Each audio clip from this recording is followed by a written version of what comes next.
Hola, ¿qué tal? ¿Cómo están? Como siempre, su amigo Juan Lanzagorta, saludándolos en este nuevo formato a través de egemexico.com, www.egemexico en nuestro sitio web, egemexico.com en YouTube, en Facebook, también egemexico.com, en Twitter, Lánzate Juan, y en Facebook personal y página page Juan Lanzagorta Ramos.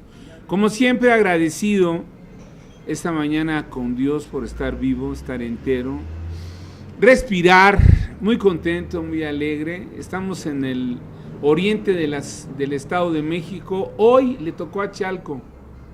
Estamos en mi lugar favorito, ya saben dónde, en el Paradise, on the Paradise, como dice la canción gringa, esto de on the Paradise, en el paraíso. Y nos acompaña porque está mi director ejecutivo, mi productor y director editorial, Jesús Alfonso Barrios, el responsable siempre de la producción y dirección de este espacio. Y hoy nos acompaña en la entrevista mi fratello, mi amigo, ¿cómo le llaman? ¿Cuatlacoache? Comparsa. Mi comparsa. Tu cómplice. Mi cómplice. Rubén Fragoso. Rubén Fragoso Guevara, alias El Che. El Che le decían acá en la época de la preparatoria en Ameca Meca. Bueno, estamos en Agenda Ciudadana, recuerden, en este espacio horizontal de inclusión, de pluralidad, donde queremos los ciudadanos generar la nueva sociedad, generar para cambiar, cambiar para aprender, aprender para desarrollarnos y lograr un estadio nuevo, diferente de relaciones entre todos los seres que habitamos este bello lugar llamado República Mexicana. Y el tema obligado es ya se dieron cuenta por dónde voy, el qué pasó, el antes y el después, es de dónde viene, a dónde va. Y bueno, Rubén, muchas gracias por estar aquí a este llamado con tu amigo Juan Lanzagorta y con Jesús Alfonso Barrios. Un horizonte nuevo, un horizonte utópico, un horizonte real, un horizonte de sueño, un horizonte posible.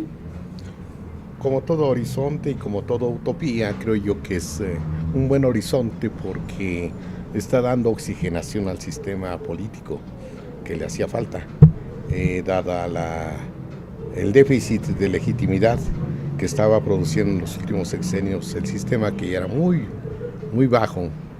Esta oxigenación permite ahora generar grandes expectativas a la sociedad civil y sobre todo al pueblo general y sobre todo los estratos más marginales que hay en la sociedad. Ayer me interesó mucho una tesis que por ahí dijo alguien, es que el grupo mexiquense no estudió o no conoció, no se ubicó en el territorio nacional. Creyó que el DF y la zona metropolitana era todo y se redujeron nada más a gobernar la parte centro metropolitana del país, descuidando Chiapas, descuidando las Californias, el sureste, las partes de la costa, que cada una tiene sus problemáticas. Y creo yo que ahora el sentido de descentralización que le está dando el nuevo personal que llega este nuevo actor político dentro de los niveles ya de gobierno, se le da una expectativa mayor y posiblemente una política pública totalmente diferente. Como expectativa está excelente porque significa la descentralización necesaria que tanto hemos sufrido, porque todos somos cómplices de una centralización bárbara en el DF y Estado de México. Centralismo metropolitano, político, económico, social, cultural, intelectual, que implica muchas cosas, pero el país no es zona metropolitana y el DF, el país es un todo de kilómetros y kilómetros que va de Suchiate al Bravo. Esto nos permite ver que se descuidó gran parte física del territorio. De ahí la necesidad de territorializar, aunque yo veo en cierta forma angustiosa ese plan de descentralización de la administración pública federal, porque sí hay que descentralizar, pero hay que hacerlo previamente con diagnósticos de cuánto te va a costar la descentralización, o al menos que quiten personal deliberadamente para que estos ya se dediquen a cosas productivas, a cosas más rentables socialmente y más propios del entorno regional de donde son. El centralismo burocrático que se generó en los últimos sexenios fue un producto de una inercia que se acabó. Se acabó con todo el modelo, porque tuvimos dos grandes problemas. La globalización que que tiene toda la tecnología y el capital del mundo con el TLC, y un grupo regional que no llega con la visión del país. Entonces esto permite que haya un gran hueco que nunca se llenó y que les fue indiferente tratar los asuntos locales.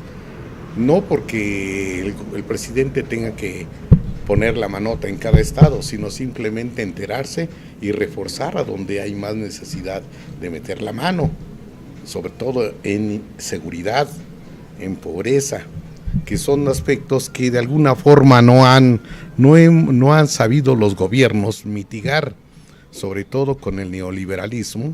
Creo que no se logró para nada beneficiar a la gran parte de la sociedad, sino al contrario, formar élites y grupitos dependientes de las élites que no son más que parasitarios. No hicieron productivo al país, lo hicieron improductivo. Esto permite ver que la otra alternativa que estaba antes de los 80s, que es la alternativa nacionalista, que no es muy complicada porque en el fondo el gran parte del país es nacionalista, el México rural, el México bronco, el del tigre que hablaba aquel actor. ¿Por qué? ¿Por qué les dijo esto? Si hacen esto vamos a soltar el tigre y ni le rasquen. Esto fue la amenaza que quizás limitó a quien pudo haber hecho muchas cosas. ¿Por qué? Porque en todo mundo se generó la suspicacia de que se podía hacer algo que ya estamos acostumbrados.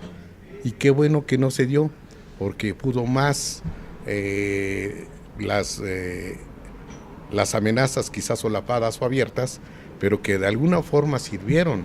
Ahora, que también debo decirte, Juan, que posiblemente hay acuerdos que nosotros no conocemos, porque qué casualidad que de la noche a la mañana ya todo está bien. O sea, cuando ya veíamos venir una gran tormenta, de pronto como se me hace, o Dios existe en lo político también, en lo social, o existen hombres superpoderosos que supieron acordar y ya negociaron, o simplemente ya no aguantaban el sistema anterior y a pasar sobre el otro, pasar a otro modelo que ya puede ser una expectativa mayor para la sociedad, que lleva años, quizás décadas sin participar.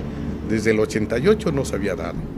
La izquierda, que debió de haber llegado con Cuauhtémoc, que llegó de hecho y que no fue validada. En el 2000 llega la derecha, apoyado en la izquierda también, pero que sin resultados positivos. Y esa alternancia que se esperaba no llegó, se corrompió. En vez de buscar la democracia, buscaron una simulación de democracia, corrompiendo a todos los líderes y buscadores de poder para que estos se hicieran del poder mismo de corto plazo y perdieran el futuro del país. No sé qué hace que se llevó a cabo la famosa renovación de las élites del poder de las que habla David Easton. Es decir, se renuevan las élites del poder, pero no se renueva ni se refunda la nación democráticamente. Es decir, las instituciones se medio actualizan, pero no transgreden los intereses de los grandes controladores de las grandes tomas de decisión, de los flujos de capital, de los flujos de inversión, llámese medios de comunicación, llámese mercados. Es decir, se había logrado entrar a una economía global de competencia ficticia, simulada. Que fue muy costosa. Muy costosa porque más de la mitad del país vive en pobreza, ¿no? No se desarrolló.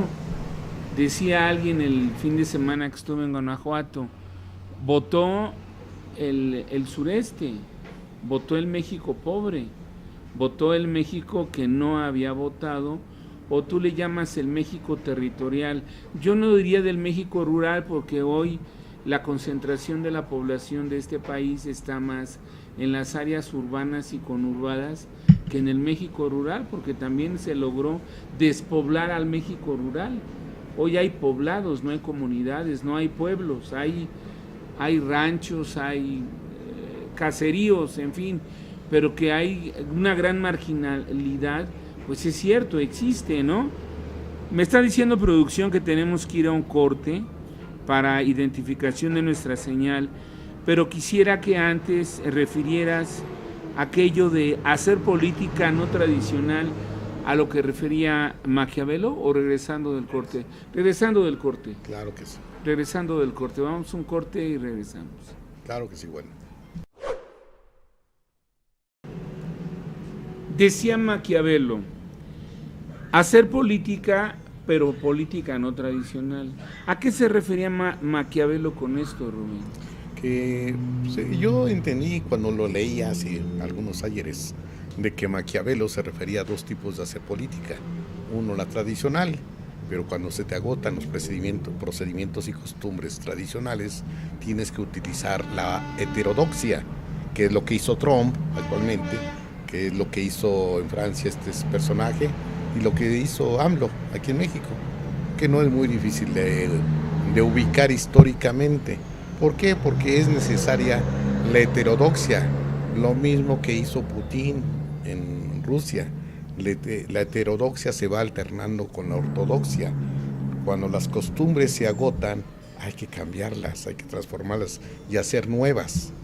Recuperar de lo viejo lo más útil para la legitimidad, y de lo que viene, pues también lo más útil poderlo integrar a todo ese acervo cultural político que se va haciendo para el poder específico de algún sistema.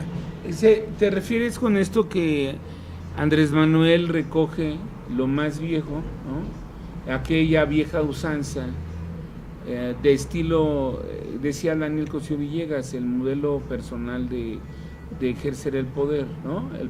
El personalísimo poder del presidente? Yo creo que es un gran estilo, estilo personal.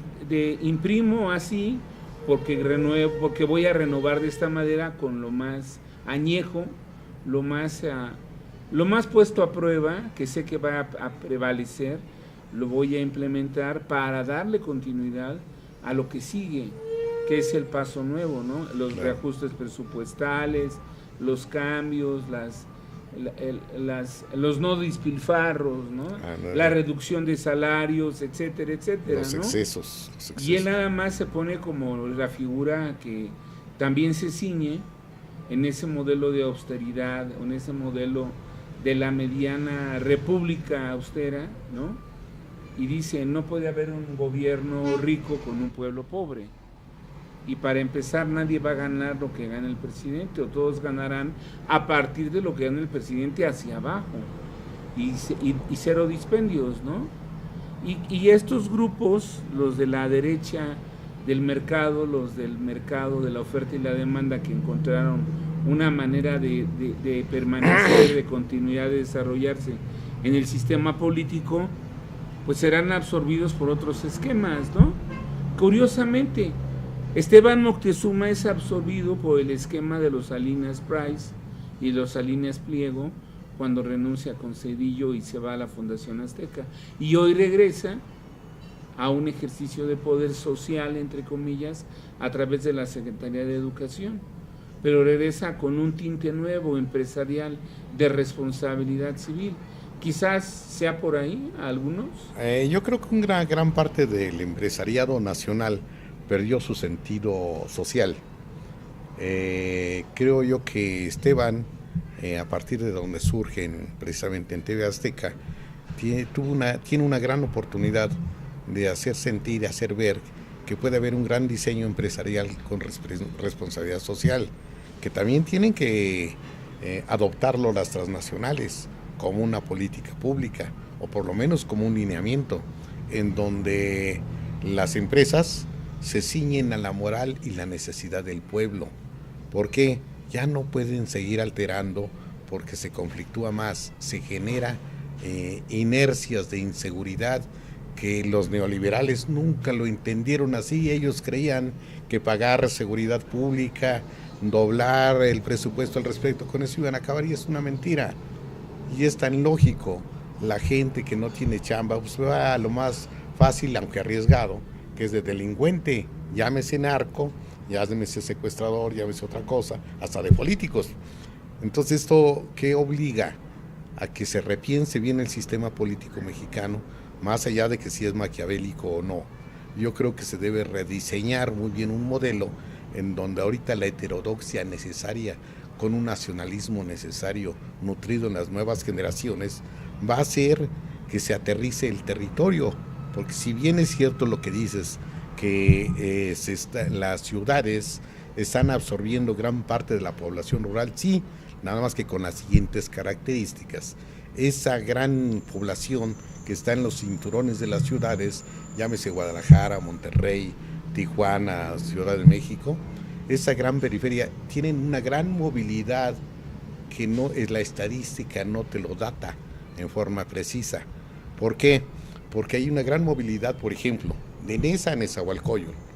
El 60-65% de la población de Nesa es de Oaxaca. La cultura de oaxaqueña ahí se establece y se desarrolla, y qué bueno, es una forma de ser.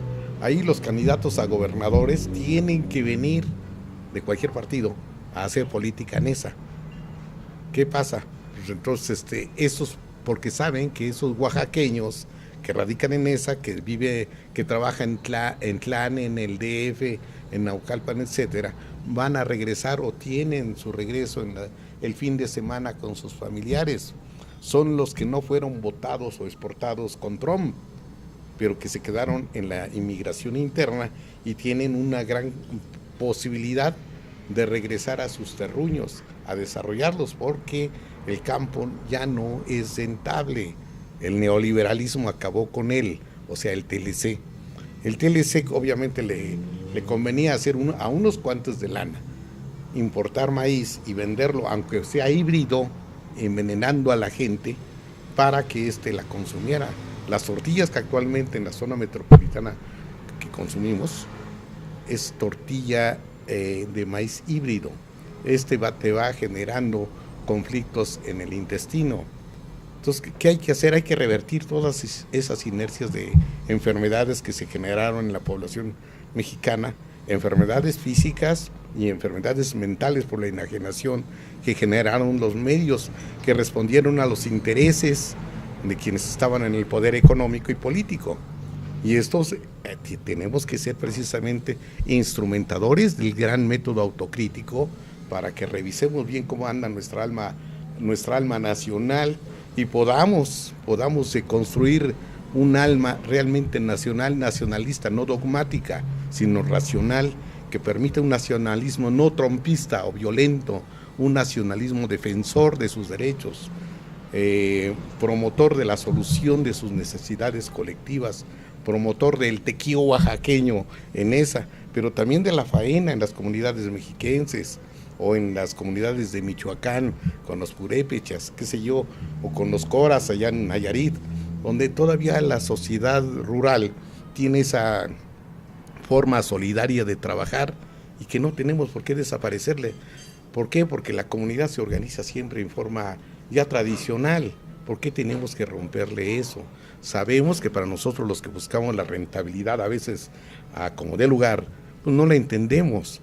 Pero si buscamos el aspecto cultural del que habla AMLO, yo creo que vamos a poder entender los procesos históricos de esos pueblos que fueron sometidos o que fueron llenos de religión, que de alguna forma se llenaron de dogmas judaicos, pero que los combinaron con las religiones disque paganas mexicas, aztecas, toltecas, etcétera, pero que se combinaron de alguna forma y que ahora los vemos en Chiapas con sus religiones, y cuando hacen política tal parece que están haciendo religión. Entonces esa cultura que todavía está muy sometida al subdesarrollo, creo yo que tenemos de fomentarla y entenderla para que sean más racionales esos procesos de integración social, no excluirlos, porque el problema del neoliberalismo es que te vuelve excluyente, lo mismo que su élite. Su élite fue muy excluyente, se creyeron los dueños de la verdad, como el nacionalismo, cuando se dogmatiza, también es excluyente. El cardenismo aquí que tuvimos en el siglo pasado también fue muy excluyente hacia el centro y hacia la derecha. Lombardo Toledano lo vivió, y yo creo que hay que ser más universal en los que hacen política, la gente que es actor político, la gente del Estado o de la sociedad civil o del gobierno pueda entender una nueva forma de hacer política, y que no queda otra más que hacer política social. La política de la plusvalía se acaba porque no es legítimo hacerlo en un pueblo empobrecido, en un pueblo que está deslegitimado todavía, pese a la oxigenación que se acaba de dar. Creo yo que falta mucho por revisar, porque puede tratarse de un maquiavelismo actualmente de las élites, ¿eh? Yo no me confío también en esto, porque históricamente hemos visto muchas cosas en donde el PRD, por ejemplo, y el PAN los ibas a ver unidos. ¿Y por qué no podemos ver, no dudo de López Obrador y sus convicciones, pero su gente, yo creo que no sé si sean tan sólidos sus gentes como él. Él lo sabemos que sí vino de la lucha por el petróleo desde Macuspana, sabemos que es un luchador que sí entendió a los indígenas, él nace con los indígenas, por eso lleva en el corazón lo que es la marginación, por eso puede entender la gran marginación que hay entiende el país, y como única alternativa es que esa gran marginación tenga una salida comunitaria y nacionalista, porque todavía hay, pese a lo que decimos de que ya no existe la población rural, existe, pero nada más que está pegada parasitariamente, porque le hicieron improductiva en las ciudades, donde Salinas en los 90s hizo las grandes consensos para canalizarles solidaridad y pavimentar las calles, hacerles pozos, escuelas, etcétera, y que bien por el momento, pero ya se quedaron ahí, muchos se arraigaron, pero muchos siguieron ligados a su lugar de origen. Estuvo bien, ok, lo que hizo Salinas, modernizó un momento, porque ahí sin modernización nos hubiéramos quedado encapsulados.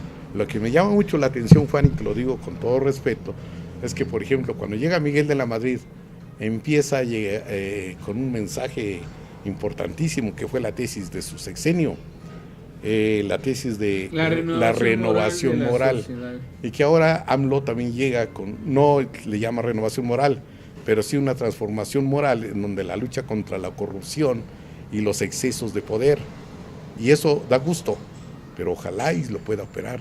Tendrá personal suficiente capacitado para integrar toda esa gran estrategia nacional de un nuevo, precisamente, nacionalismo.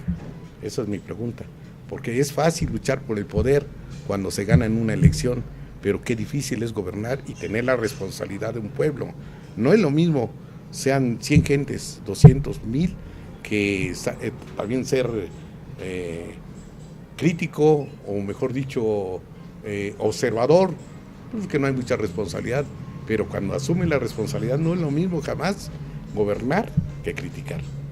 Y ahí cuando ya gobiernas te das cuenta que no es sencillo, porque tienes que ponerte de acuerdo con el todo social para no marginar a nadie. Por lo menos escuchar a la gente que quizás no tiene derecho en un programa o una acción de gobierno, pero que de alguna forma tiene derecho a intervenir y a decir su verdad, a lo mejor sectaria, pero que los hombres de gobierno tienen derecho a escuchar, o el deber también de escuchar a esos actores. Continuamos con esta idea central en Agenda Ciudadana de que las sociedades no generan no generan su propia destrucción. No, las sociedades evolucionan y no le tiran al suicidio. Por lo tanto, las sociedades generan sus propias vacunas de supervivencia. Los sistemas sociales, los sistemas políticos complejos, generan sus conducciones de reproducción y renovación. Y estamos viendo, observando y viviendo pues una de estas condiciones de renovación del sistema político mexicano. Y lo decías muy bien, ¿no? Hay una suspicacia en el aire de aquel famoso acuerdo oculto que pudo haberse dado, porque nos recuerda, quienes somos mayores, la llegada de Miguel de la Madrid con la renovación moral,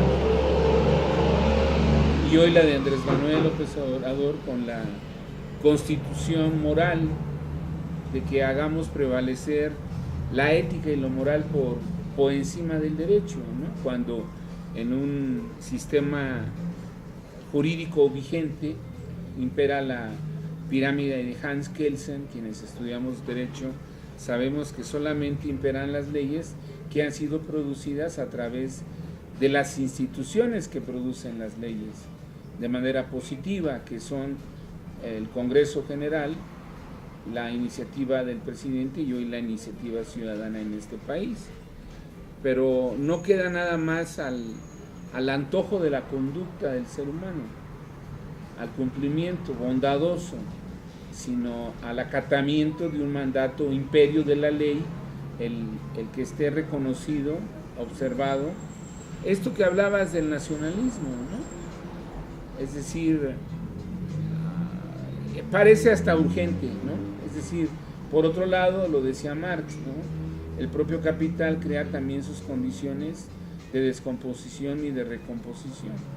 El sistema político del capital en el mundo se encuentra tan deteriorado que está creando sus propias condiciones de renovación y de autosupervivencia, con lo de Europa en Francia, en Inglaterra, con el Brexit, con el Brexit, con la llegada de Trump en Estados Unidos y con un nacionalismo exacerbado de Andrés Manuel López Obrador, ¿no? Es decir, parece ser que las visiones regresan al origen de la política, ¿no? De la política nacional, y esto que tú hablabas del neoliberalismo y del capital, dejamos de ser la gran venta, ¿no? El gran producto, para transformar la venta y el producto en el servicio a la justicia social, ¿no? En el servicio a los marginados.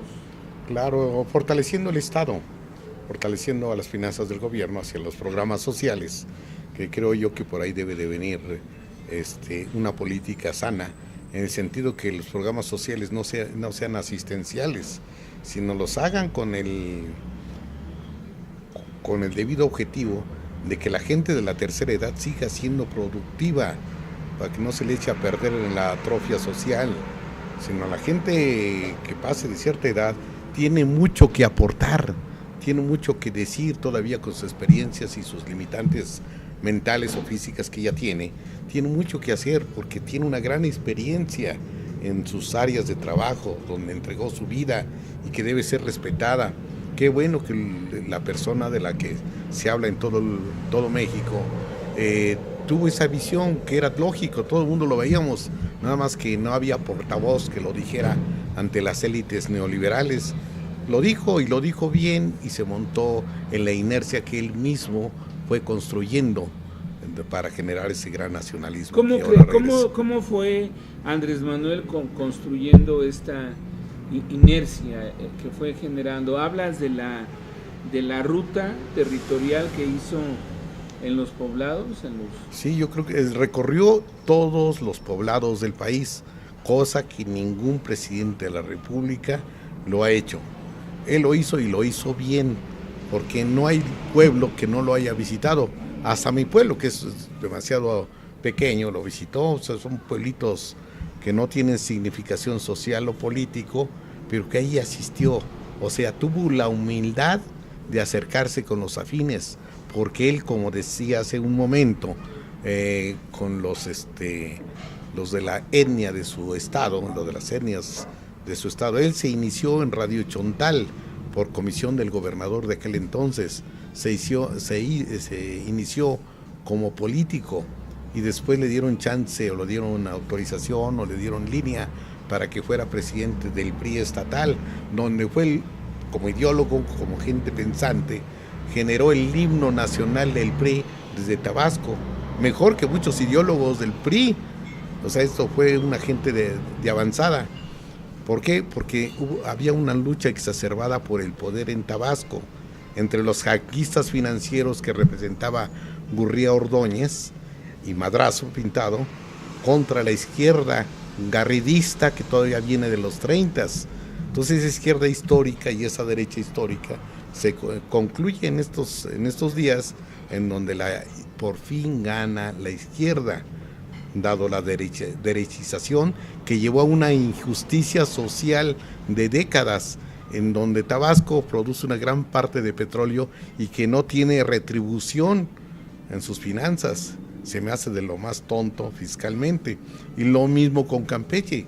Una gran parte de Campeche, como le dan migajitas todavía, pues esperamos que ahora sí quien llega a la presidencia reconsidere toda una política en donde el petróleo no sea unos cuantos beneficiarios para ciertas políticas que surgen de la hacienda, sino que sirva para estimular la inversión económica y desarrollo de las regiones, tanto de Campeche, que hay mucha marginación rural, y lo mismo en Tabasco. Es que lo rural como que se despreció mucho con el TLC. ¿Por qué? Porque se le desprecia, porque no había metodología ni comercialización de sus productos, porque eran tradicionales. Pero si ese ha sido nuestro origen, no tenemos por qué despreciarlo. Si somos productores de chile, de jitomate, de piña, de papaya, etcétera, pues vamos a desarrollar también la tecnología para tener mejor productividad y hacer más óptimos nuestros mercados locales y también exportar, pero no a la inversa, y nada más puro importar y importar, a donde nos llevaron esos buenos tecnócratas que no sé si se van a volver élite política, porque quisieron entender la política pero nunca la entendieron. Fueron muy soberbios, se enfermaron de soberbia, como todo joven que se enferma de poder. Creo yo que pueden corregir en estos tiempos para realmente querer y comprometerse con su país, que tanto despreciaron desde Harvard, Princeton, ITAM, etcétera. Oye, hablando de desprestigio y hablando de aprovechar, brincando a otra cuerda o al otro lazo, ¿un minuto para despedirnos o un minuto para ir a un corte? ¿Cuál es tu percepción o tu impresión del discurso que da René Juárez ayer, cuando se despide? Bueno, vamos a ir a un corte y nos lo comentas, donde dice que ve un partido alejado, ve un partido simulador, ve divorcio de los dirigentes con las bases y ve bases sin gestión social.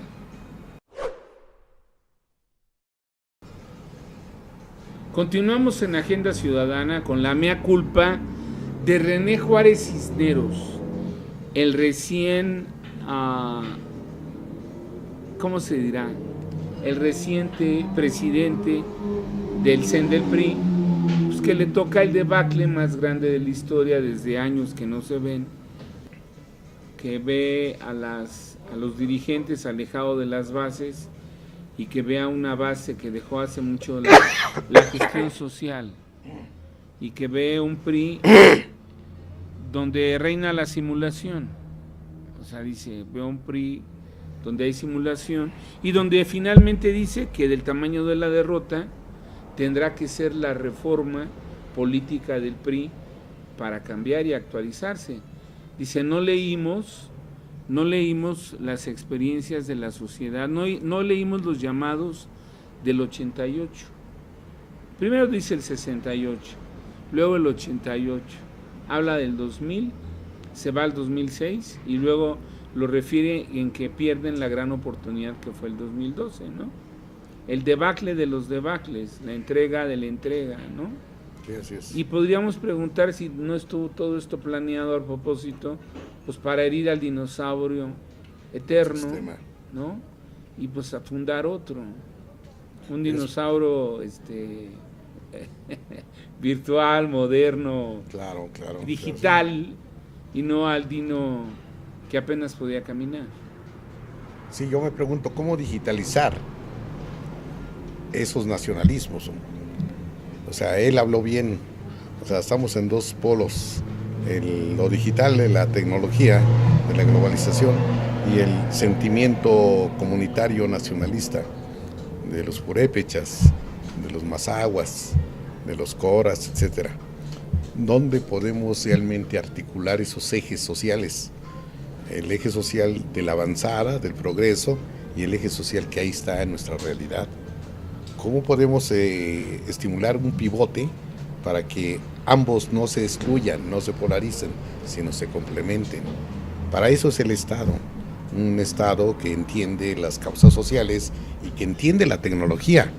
Entonces creo yo que ahí debe de actuarse con la debida estrategia para que la sociedad rural tenga instrumentos de trabajo con la nueva tecnología, territorializar la tecnología y avanzarle en todo conocimiento digital para que las nuevas generaciones no pierdan ese nacionalismo tan necesario para establecer permanentemente el compromiso con el terruño.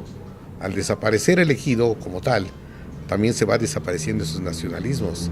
Y esto es oportuno porque es probable que no regrese el ejido, pero que sí regrese lo del agua, por ejemplo, hacia las comunidades.